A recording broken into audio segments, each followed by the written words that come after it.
semuanya, Assalamualaikum warahmatullahi wabarakatuh. Shalom, Om Swastiastu, Namo Buddhaya, salam kebajikan, salam sejahtera untuk kita semua. Perkenalkan, saya Afifa Damayanti dari BIASR, Prodi Bisnis Digital. Di sini saya akan membahas mata kuliah Teknologi Informasi dan Komunikasi tentang topik input dan output. Nah, apa sih input itu? Input adalah segala data dan instruksi yang kita masukkan nih ke dalam komputer atau memori komputer.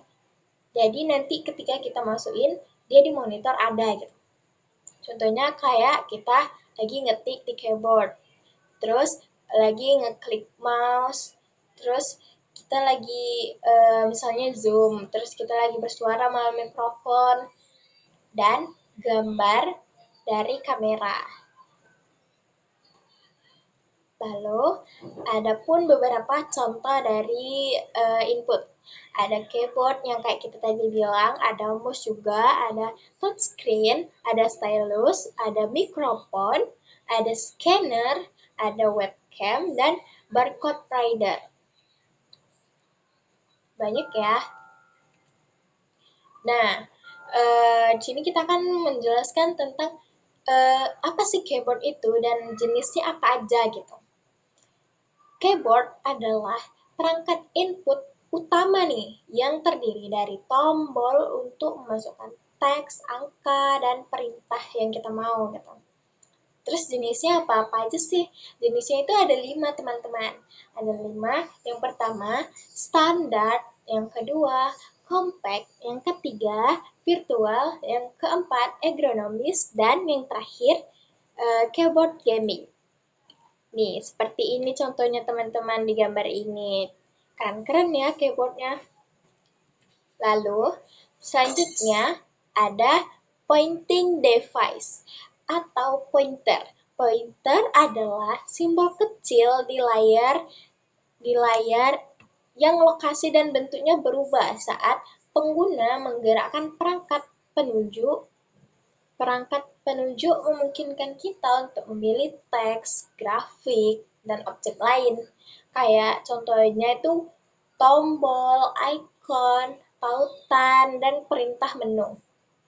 Nah, contohnya apa sih yang bisa digerakkan itu?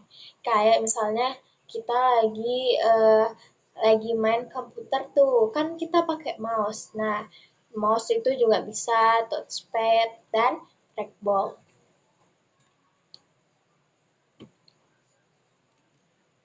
Lalu, selanjutnya ada touchscreen dan pen input.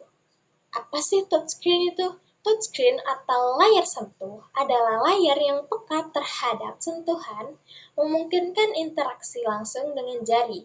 Contohnya tuh kayak kita lagi main handphone, terus kita sentuh-sentuh layarnya, itu dia peka terhadap jari. Terus juga kayak misalnya laptop yang touchscreen. Nah, itu dia bisa kita sentuh pakai jari dan memasukkan perintah yang kita pencet pakai jari.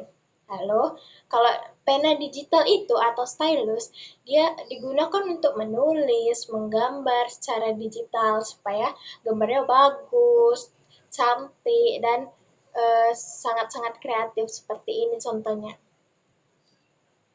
Lalu, selanjutnya ada motion atau input gerak. Input gerak ini dia mendeteksi gerakan tubuh melalui sensor atau kamera. Contohnya itu kayak kita lagi main VR, teman-teman. Nih, kalau kan kita megang yang dua ini, jadi ketika kita gerakin kedua tangan kita, nah di dalam penglihatan kita juga bergerak. Jadi itu kayak real gitu, padahal enggak, kita sedang bermain. Lalu ada voice atau input suara. Input suara itu dia menggunakan pengenalan suara untuk perintah lisan. Contohnya itu apa sih?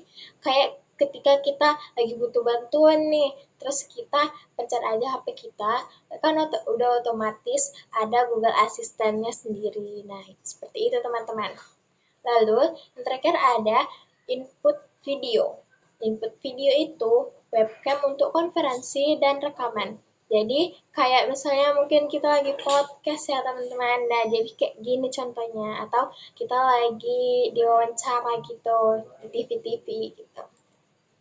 Lalu ada scanner dan reading device. Scanner adalah alat untuk memindai dokumen atau gambar fisik menjadi file digital di komputer.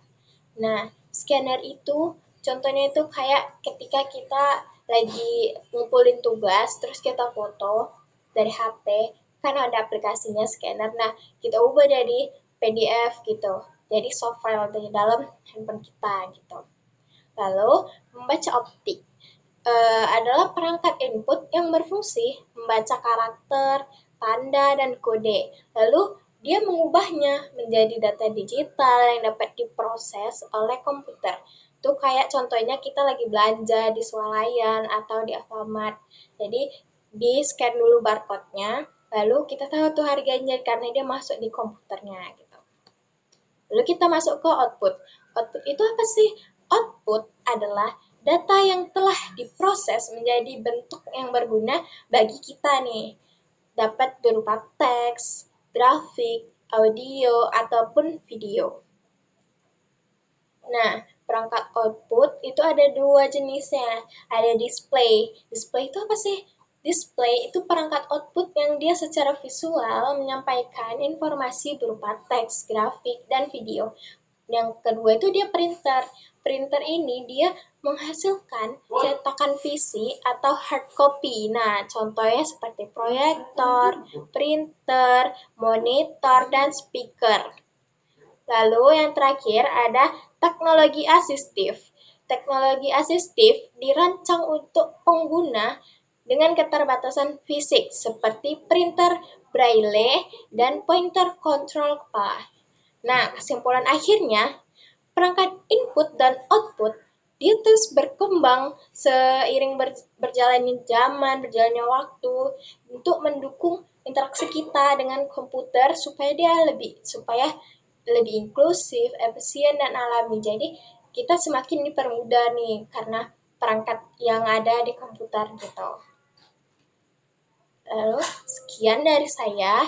Maaf bila ada salah kata. Terima kasih.